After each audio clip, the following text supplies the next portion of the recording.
Brasil, temos eleições a cada 2 anos. As eleições municipais não ocorrem na mesma data que as eleições federais e estaduais. Essa separação deve-se ao grande número envolvido nas eleições municipais. São cerca de 30 partidos políticos, 400 mil candidatos e 5.564 municípios. Neste programa, vamos falar um pouco sobre as regras e normas que regulam o funcionamento das eleições. Por lei, as eleições ocorrem sempre em outubro. Para governador, vice-governador, presidente e vice-presidente, elas são realizadas em 2 turnos. O primeiro turno acontece no primeiro domingo e o segundo turno no último domingo do mês. Antes da Constituição de 88, os pleitos eram realizados no dia 3 de outubro. Essa determinação foi alterada para evitar que as eleições caíssem durante a semana, o que prejudicava a economia do país. Como as eleições federais e estaduais não ocorrem na mesma época que os pleitos municipais, a cada 2 anos são realizadas eleições no Brasil. O mandato tem duração de 4 anos para todos os cargos, exceto para senador, que tem duração de 8 anos. Cada estado e distrito federal elegem 3 senadores de forma alternada em 4 anos. Em uma eleição, é feita a renovação de 1/3 das cadeiras do Senado e os outros 2/3 na eleição seguinte.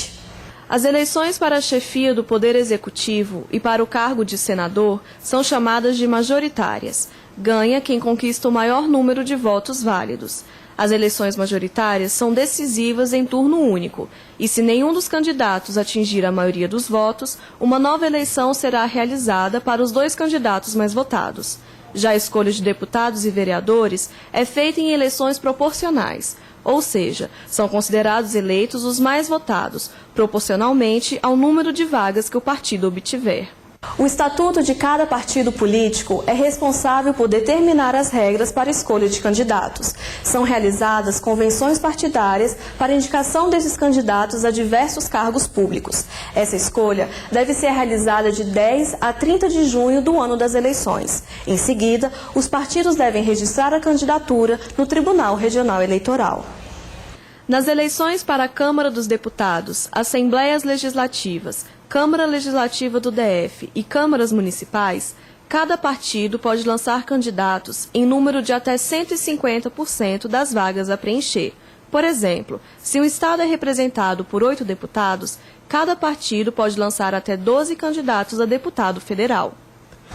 O partido político tem até às 18 horas do dia 5 de julho para registrar as candidaturas. Caso o partido ou a coligação não faça o registro, o candidato pode se registrar até às 48 horas seguintes ao término do prazo.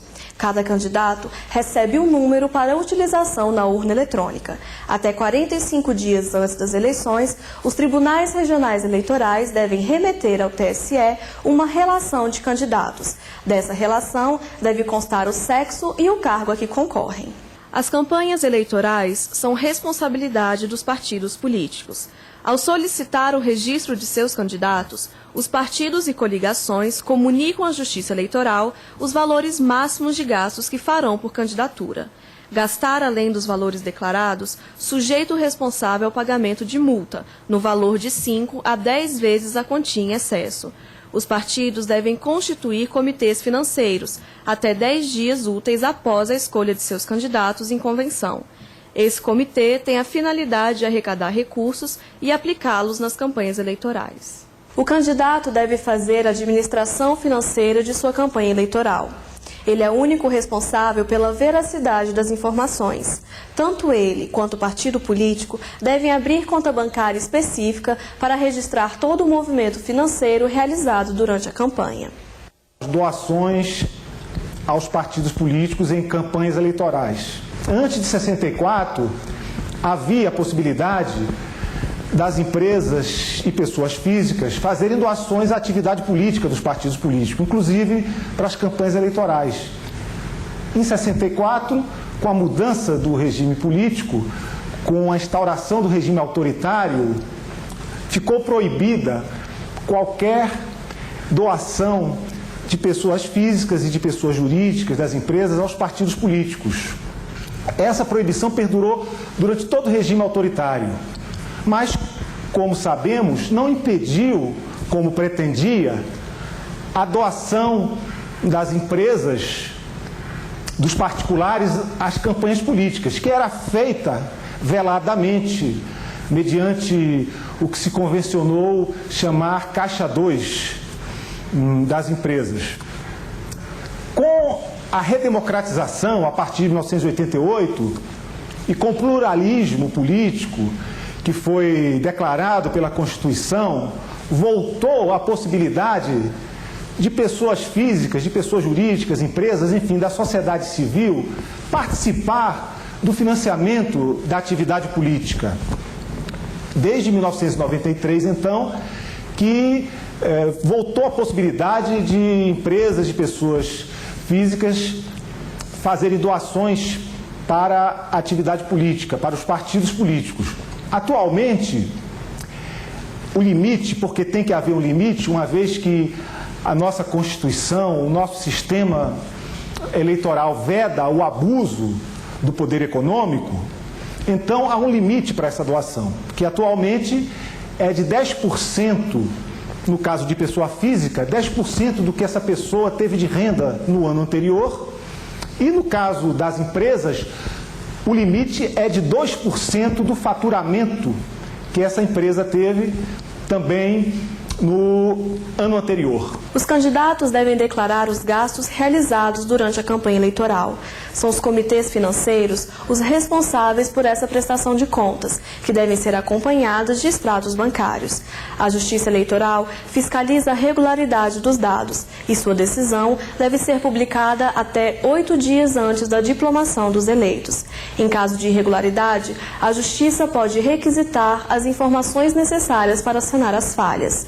Quando há sobra de recursos, esse valor deve ser declarado na prestação de contas e transferido ao partido. Em caso de coligação, esse dinheiro é dividido entre os partidos envolvidos. Entidades e empresas que realizam testes e pesquisas pré-eleitorais são obrigadas a registrá-las na Justiça Eleitoral. São exigidas informações de quem contratou a pesquisa, o valor e origem dos recursos despendidos, a metodologia e o período de realização da pesquisa, além do plano amostral, do sistema de controle, do questionário completo e o nome de quem pagou pelo trabalho. A Justiça Eleitoral coloca os dados à disposição dos partidos. A divulgação de pesquisas sem registro prévio sujeita os responsáveis à pena de multa. A propaganda eleitoral é permitida após o dia 5 de julho do ano da eleição.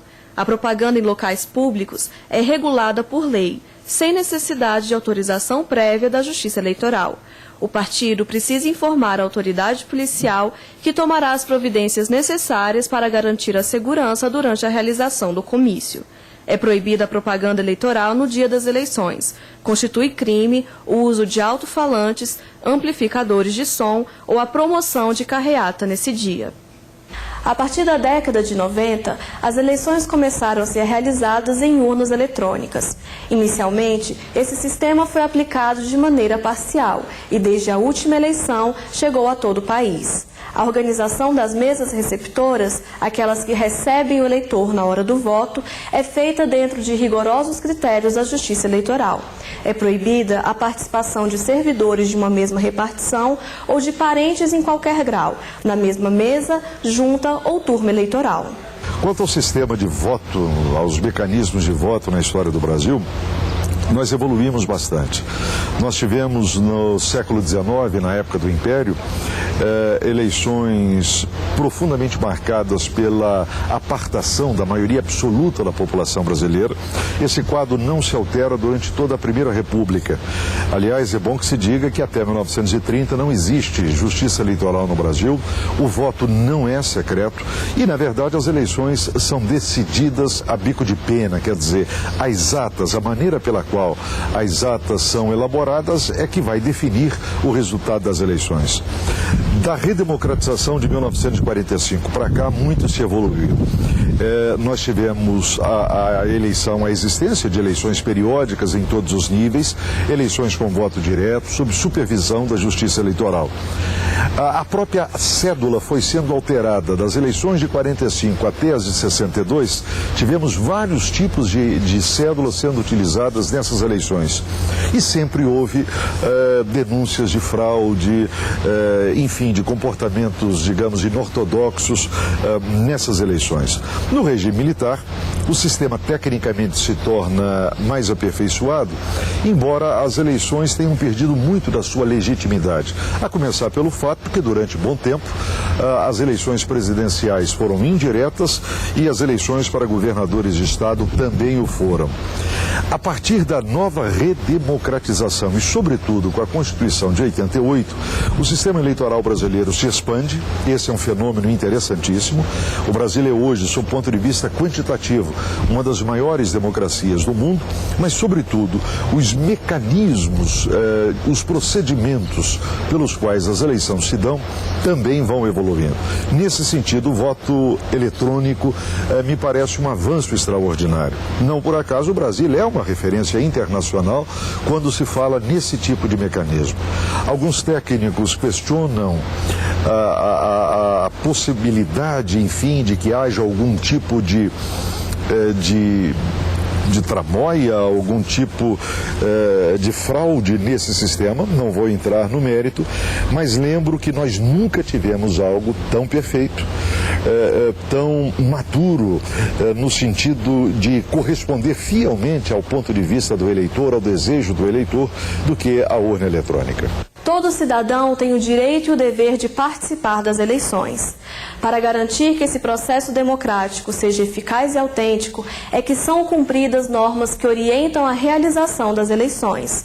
É importante que os candidatos conheçam essas regras para exercer com consciência o seu direito de voto e zelar pelas eleições. Afinal, só assim o cidadão pode participar ativamente do futuro da nação.